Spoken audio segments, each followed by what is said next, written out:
নমস্কার বন্ধুরা, সুপর্ণা রান্নাঘরের নতুন আরও একটি রেসিপিতে আপনাদের সবাইকে স্বাগত জানাই। আজ আমি আপনাদের সাথে শেয়ার করব ভেজিটেবল স্যুপের রেসিপি, যেটা আপনারা সকালের ব্রেকফাস্ট অথবা সন্ধ্যাবেলায় ঝটপট তৈরি করে নিতে পারেন। বিভিন্ন সবজির প্রচুর গুণাগুণ সমৃদ্ধ ভেজিটেবল স্যুপ সকলের জন্যই স্বাস্থ্যকর, তাই রেসিপিটি দেখার বিশেষ অনুরোধ রইল। আর ভালো লাগলে প্লিজ সাবস্ক্রাইব করে আমার চ্যানেলটির পাশে থাকবেন।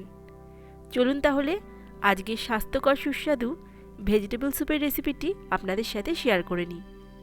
স্যুপ বানানোর জন্য আমি প্রয়োজনীয় সবজি এখানে নিয়ে নিয়েছি। এখন একটা কড়াই ভালো করে গরম করে দিয়ে দিলাম পরিমাণ মতো বাটার। বাটার না খেতে চাইলে আপনারা ঘিও ব্যবহার করতে পারেন, তবে বাটারটা দিলে স্যুপটা আরও বেশি টেস্টি হয়।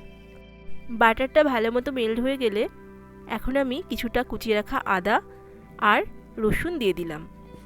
এরপরে হালকা একটু নাড়াচাড়া করে নিলাম। এখন কুচানো কিছু পেঁয়াজ দিয়ে দিলাম। আবারও কিছুক্ষণ নাড়াচাড়া করে নেব। এরপরে যে সবজিগুলো কেটে রেখেছি সেগুলো একে একে দিয়ে দিচ্ছি।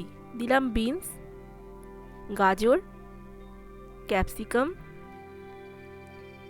টমেটো, বাঁধাকপি, মটরশুঁটি আর দিলাম ব্রোকলি।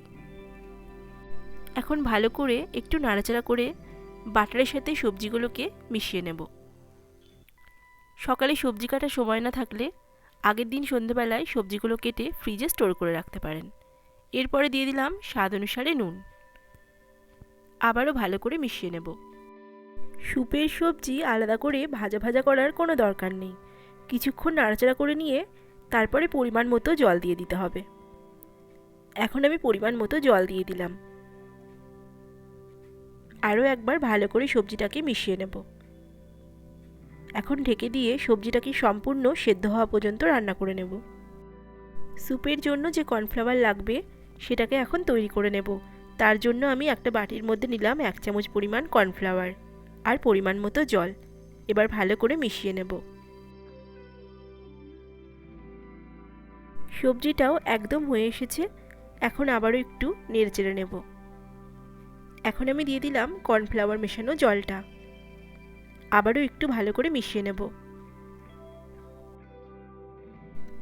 সবশেষে দিয়ে দিলাম কিছুটা গোলমরিচ। এই গোলমরিচের ফ্লেভারটা স্যুপটাকে আরও বেশি টেস্টি করে তুলবে। এরপরে নেড়েচেড়ে নামিয়ে নিলেই তৈরি হয়ে গেল ভেজিটেবল স্যুপ। এবার শুধু গরম গরম পরিবেশনের পালা। আজকের রেসিপিটি আপনাদের ভালো লাগলে প্লিজ একটি লাইক করে দেবেন, কমেন্ট করবেন, বন্ধুদের সাথে শেয়ার করবেন আর সাবস্ক্রাইব করে আমার চ্যানেলটির পাশে থাকতে পারেন। সবাই সুস্থ থাকবেন, ভালো থাকবেন। আবারও তাড়াতাড়ি দেখা হবে। Thank you.